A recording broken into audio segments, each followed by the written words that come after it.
Olá pessoal, sejam mais uma vez bem-vindos a uma aula de Direito Penal, parte geral 1.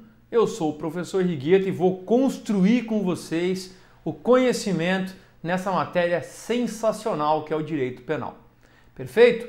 Pessoal, hoje nós vamos trabalhar com os princípios fundamentais do Direito Penal. São vários princípios, são várias formas, obviamente, de nós trabalharmos com esses princípios. E para que vocês possam compreender de maneira muito clara, olha só o que significa o princípio, a palavra princípio. Já viu, né? Você já deve ter comentado, já deve ter ouvido falar nas conversas familiares, aquele cidadão ali é um cidadão de princípios. Os princípios básicos da família são estes. Princípio, na verdade, é a base. Princípio é aquilo que vem antes da lei, que vem antes, na verdade, é uma questão realmente de base. Uma questão realmente que vai sustentar o restante do conteúdo, que a gente vai estudar. Então eu vou elencar com vocês aqui uma sequência de princípios, quero que vocês tomem nota, tá? De cada um desses princípios que eu for trabalhar com vocês. Eu vou falar, eu vou trazer um conteúdo, um conceito, e vou fazer um comentário de cada um deles. Quando nós chegarmos nas aulas futuras a tratar com o Código Penal, vocês vão perceber como esses princípios têm aplicabilidade lá na lei. Por quê? Porque aquela lei que foi criada, ela foi embasada no princípio, certo? Que nós estamos desenvolvendo. Então vamos começar o seguinte, anota lá, número 1, princípio da legalidade ou da reserva legal. Princípio da legalidade ou da reserva legal, tá? Anota o seguinte, tá? Princípio da legalidade, a vantagem de estar gravado a aula é que você pode ir e voltar rapidamente, gravar e anotar e prestar atenção nos conteúdos. Escreve lá, não há crime, nem pena ou medida de segurança, não há crime, nem pena ou medida de segurança sem prévia lei. Pessoal, o princípio da legalidade ou da reserva legal determina que só haverá um crime se estiver disposto numa lei. Legalidade vem de lei. E você vai estudar em outras matérias do direito a parte estrutural das normas. E você vai perceber, por exemplo, que existem decretos, leis, portarias, regimentos, regulamentos. Não. Só uma lei pode criar um crime. Só uma lei chamada de lei ordinária. Professor, mas eu estava olhando aqui o Código Penal, ele é um decreto-lei. Ele é de 1940. Essa determinação do princípio da legalidade surge com a Constituição de 88. Aonde só a União pode legislar sobre a matéria penal. Perfeito? Então, não haverá crime, nem muito menos pena ou medida de segurança, que é uma coisa semelhante, depois eu vou explicar para vocês, se não houver previsão na lei. Primeiro princípio, básico, tranquilo, fundamental, pilar do direito penal. Tá bom? Segundo princípio, anota lá. Anterioridade, princípio da anterioridade da lei penal. Princípio da anterioridade da lei penal. Juntamente com o princípio da legalidade ou da reserva legal, ele está escrito no artigo 1º do Código Penal. Esse princípio sustenta o artigo 1º do Código Penal, que diz o seguinte, tá? Não há crime, o artigo 1º diz, não há crime nem pena, sem lei anterior que o defina. Não há crime sem lei anterior que o defina, nem pena sem prévia cominação legal. Anterior, prévia. Pessoal, são funções do direito penal, lembra? A segurança jurídica, o controle estatal, segurar o Estado também. É importantíssimo, o princípio da anterioridade tem ligação com o princípio da legalidade, que tem garantias, dá garantias para nós. Só haverá crime se estiver previsto em lei. E essa lei tem que ter sido publicada ontem. Porque se a lei foi publicada hoje e eu pratiquei a conduta ontem, não houve crime. Porque não haverá crime sem lei anterior que defina. Por isso o princípio da anterioridade. Claro, professor, mas pode o crime entrar em vigor no mesmo dia que o fato foi praticado? Pode.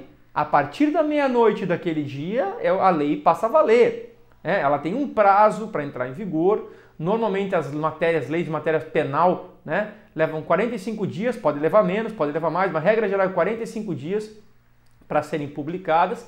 Período esse chamado, escreve lá, vacatio legis, que vem do inglês vacation, ou vem do espanhol vacaciones. E aí, o que significa isso? Férias da lei. Férias da lei, certo? Então, nesses 45 dias ela está publicada para que todo mundo tome conhecimento. Quando ela entrar em vigor, fechou. A partir daquele dia é crime e vai ter pena. E você não pode, eu não sabia. Sabia, porque não há crime sem lei anterior que o defina, nem pena sem prévia cominação legal. Segundo princípio, o princípio da anterioridade da lei penal. Fechou? Terceiro princípio. Terceiro princípio ele trata lá, anota lá, princípio da irretroatividade da lei penal mais severa. Nós vamos estudar isso depois no artigo 2º do Código Penal. Agora eu vou dar só um en passant, só uma noção do princípio, tá? Olha só, uma nova lei, anota lá, uma nova lei mais grave, certo? Jamais voltará no tempo, jamais retroagirá. Retroagirá, de agir, tá? Já uma lei nova que venha beneficiar o réu pode retroagir. Porque diz a lei o seguinte, artigo 5º, inciso 40 da Constituição Federal, tá? Artigo 5º, inciso 40, XL da Constituição Federal. A lei penal não retroagirá, não voltará no tempo, vírgula, salvo se for para beneficiar o réu, tá? Essa é a regra do artigo 5º, 40. Então, o princípio da irretroatividade da lei penal mais severa é que assim, vamos dar um exemplo prático agora. Eu pratiquei um furto hoje. E furto tem pena de 1 a 4 anos. Eu pratiquei hoje. O furto já está previsto lá, 1 a 4 anos. Eu vou pegar 1 ano, cara. Putz, eu vou pegar 1 ano no furto. Preocupado. No meio do processo, o legislador mudou a pena. Diz que furto agora é de 10 a 20 anos. Não, mas não vai me pegar. E a segurança jurídica que eu quero ter? Não pode me pegar. A segurança jurídica que eu quero ter é que é o seguinte, peraí. Quando eu pratiquei era 1 a 4. Agora, se tu quer de 10 a 20, é só para quem cometeu o crime daqui para frente. A lei mais severa nunca voltará no tempo, salvo se fosse para beneficiar o acusado. Direito penal é uma mãe, é para proteger tanto a sociedade, a vítima, quanto o acusado. Perfeito? Então, terceiro princípio, o princípio da irretroatividade da lei penal mais severa. Quarto princípio, anota lá. Princípio da taxatividade ou da determinação. Taxatividade ou da determinação. Vou dar um conceito para vocês. Tá? Pode colocar lá, tracinho. Diz respeito à técnica de elaboração da lei penal, que deve ser suficientemente clara e precisa na formulação do crime e no estabelecimento da sanção para que exista real segurança jurídica. Peraí, eu não posso, na verdade, simplesmente ter uma norma obscura, uma sanção que ninguém sabe qual que aplica direito. Não, taxatividade e determinação é clareza. Matar alguém é tirar a vida de alguém que está vivo, de um ser vivo nascido de mulher.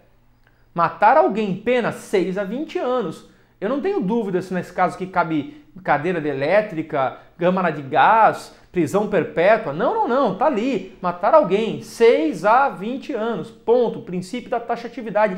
Clareza na formulação do crime e na proposta da sanção que me vai ser aplicada. Perfeito? Então, o número 4, o princípio da taxatividade da determinação, tem essa relação com a técnica de redação da norma. Tá bom? Princípio da fragmentariedade. Número 5. Princípio da fragmentariedade. Anota lá. O direito penal não protege todos os bens jurídicos, das violações, só os mais importantes. E dentre esses ainda, não os tutela de todas as lesões. Intervém somente em casos de maior gravidade, protegendo partes dos bens jurídicos, por exemplo. É só a gente olhar a figura do casamento. O casamento é um bem jurídico, ele é protegido pelo legislador, mas não num todo. A fidelidade, que era alvo de proteção, não é mais. Porém, o casamento ainda é protegido, porque eu não posso casar 2 vezes sendo casado, a figura da bigamia, certo? Então percebam que fragmentariedade não é só no sentido amplo, dizer bem de proteção geral dos bens jurídicos, meio ambiente, um bem jurídico. Idoso, um bem jurídico, mas também às vezes dentro de um bem jurídico que eu estou protegendo, às vezes eu também não protejo tudo, seja porque eu não preciso, seja porque eu não quero, seja porque eu ainda não tive tempo. Compreenderam? A fragmentariedade traz essa possibilidade.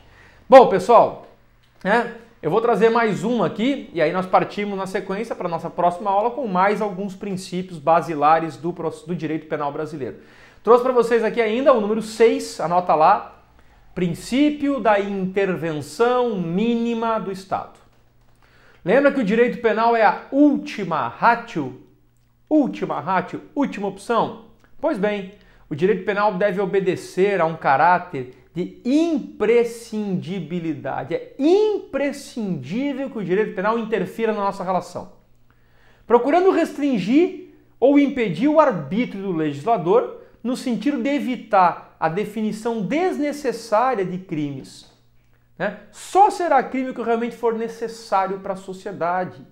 Esse princípio da intervenção mínima, ele ocorre tanto no ponto de vista do direito penal, como no ponto de vista do processo penal, aquela matéria complementar, aquela ciência complementar que casa com o direito penal. Lá também existem situações que não vejo lógica, você providenciar, você movimentar a máquina do judiciário por algo que o Estado não tem interesse. No direito penal, a mesma coisa, certo? Eu posso lhe causar uma lesão corporal. Lesão corporal pode ser leve, grave ou gravíssima, mas às vezes eu puxei um fio do teu cabelo.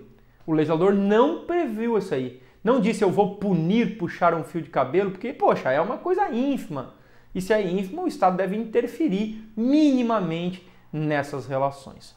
Tá bom, pessoal? Essa parte ficamos por aqui. Bons estudos e até a nossa próxima aula para continuarmos tratando dos princípios fundamentais do direito penal.